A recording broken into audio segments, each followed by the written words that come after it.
မင်္ဂလာပါရှင်စုဗလော့ channel လေးကနေပြီးတော့ကြိုဆိုလိုက်ပါတယ်ဒီတစ်ခါမှာတော့ထမင်းစားမြင်စီတဲ့ဟင်းတစ်ခွက်ဖြစ်တဲ့ကြက်ပင်စိမ်းချက်နေလေးကိုပြပြပေးသွားမှာပဲဖြစ်ပါတယ်အရင်ဦးဆုံးကြက်ရင်ပုံသား30သားလောက်ကိုစုနည်းရရေးစင်အောင်ဆေးလိုက်ပါတယ်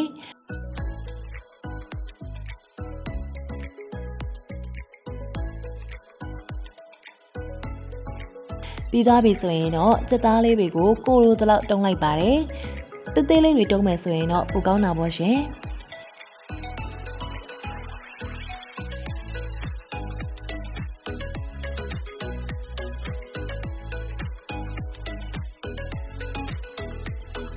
လှီးထားတဲ့စက်သားလေးတွေကိုစလုံးတစ်လုံးနဲ့ထည့်ပြီးတော့စားအချုံမုံတရုတ်ငံပြားရဲ့အနောက်တို့ကိုထည့်ပြီးတော့တမသွားအောင်နေလိုက်ပါတယ်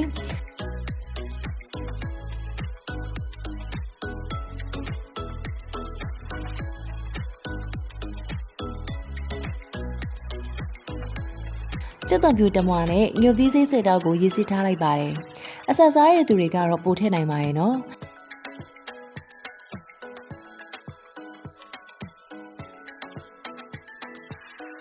ကျက်သွန်ဖြူကိုပပလေးတွေလှီးလိုက်ပါမယ်။ငရုတ်သီးစိမ်းလေးတွေကိုအညာလေးတွေချွေပြီးတော့ပပလေးတွေလှီးလိုက်ပါတယ်။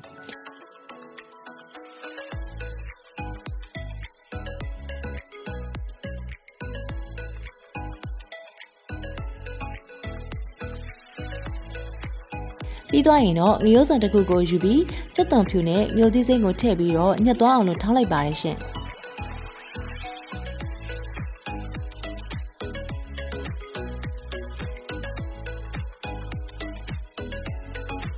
ဆိုနေရတော့ပေစိမ်းရွက်လေးတွေကိုအရွက်ကလေးတွေချွေပြီးတော့ရေးစီးထားလိုက်ပါတယ်။လက်တဆုပ်စာလောက်ပဲချွေလဲရပါရဲ့နော်။အားလုံးစင်စင်ဖြစ်သွားပြီဆိုရင်တော့အတဲအိုးတဲကိုစီးထည့်လိုက်ပါတယ်။စီဆူလာပြီဆိုရင်တော့ထောင်းထားတဲ့ကြက်သွန်ဖြူနဲ့ငုတ်သီးစိမ်းလေးတွေကိုထည့်ပြီးတော့မွေးလိုက်ပါတယ်။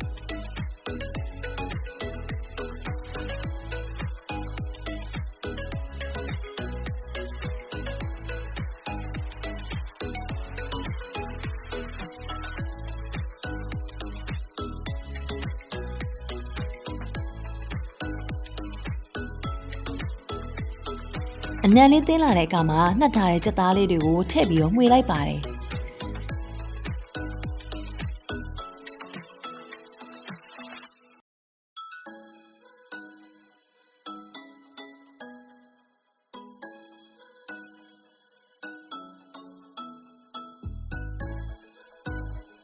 စီပြန်ပြီးတော့ရေလေးတွေထွက်လာပြီဆိုရင်တော့တရုတ်ငံပြားကြီးအကြီးတစ်စုံခရုပ်စီတစ်စုံထည့်ပြီးတော့မှွေလိုက်ပါတယ်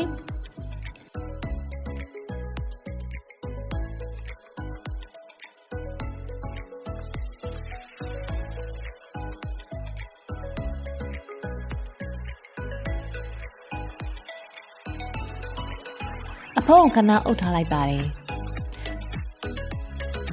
ပြီးသွားရင်တော့အဖုံးကိုပြန်လှန်ပြီးတော့မှွေလိုက်ပါတယ်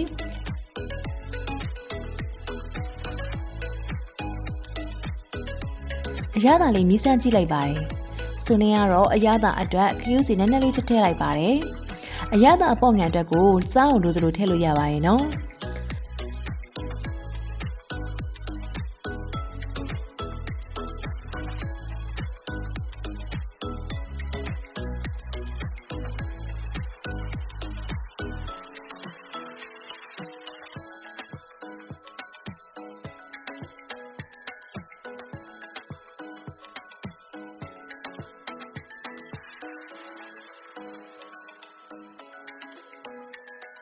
ကြက်သားချက်ပြီဆိုရင်တော့ပေစိမ်းရက်လေးတွေကိုထည့်ပြီးတော့မှွေလိုက်ပါ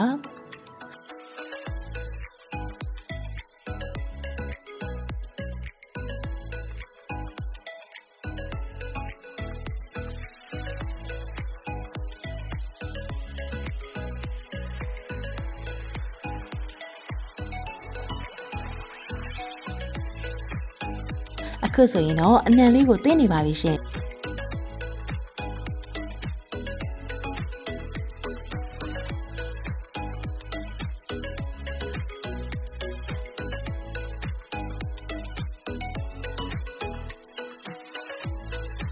ဆိုနေရတော့ပုံနေတဲ့ပင်စင်ရွက်တွေကိုပါတစ်ခါရေးထည့်ကျော်လိုက်ပါတယ်။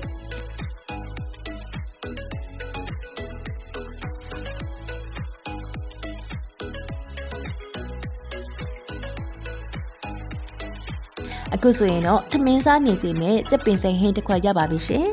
အဆုံးထိကြည့်ရှုပေးရတဲ့အတွက်ကျေးဇူးများရတင်ပါတယ်